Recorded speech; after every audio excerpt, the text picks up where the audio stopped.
బిస్మిల్లాహిర్రహ్మానిర్రహీం.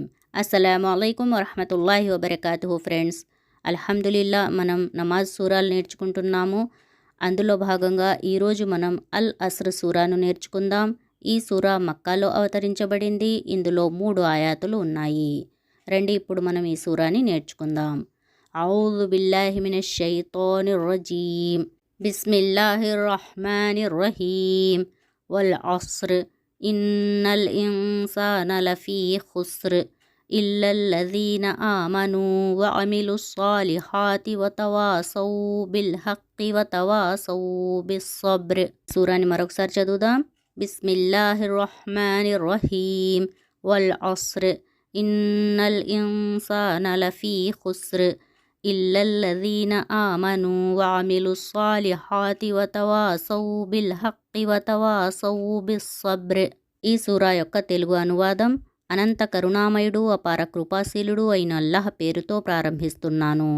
కాలం సాక్షిగా నిస్సందేహంగా మానవుడు పెద్ద నష్టానికి గురి అయి ఉన్నాడు. విశ్వసించి సత్కార్యాలు చేస్తూ ఉండేవారు, ఒకరికొకరు సత్యోపదేశం సహనబోధ చేసుకునేవారు తప్ప. ఈ సూరాలో అల్లాహ్ కాలాన్ని సాక్షిగా చేసి మరీ చెప్తున్నాడు, నిస్సందేహంగా మానవులందరూ పెద్ద నష్టానికి గురి అయి ఉన్నారు, అంటే పెద్ద నష్టంలో పడి ఉన్నారు.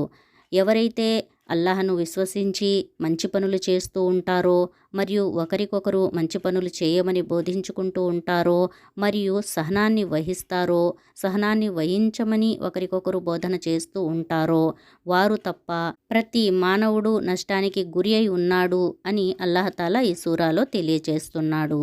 కనుక మనం ఆ నష్టాన్నించి బయటపడాలి అంటే అల్లాహను విశ్వసించాలి, సత్కార్యాలు చేస్తూ ఉండాలి, ఒకరికొకరు సత్యోపదేశం చేసుకుంటూ ఉండాలి, మరియు ఏవైనా కష్టాలు ఎదురైనప్పుడు సహనం వహిస్తూ ఉండాలి.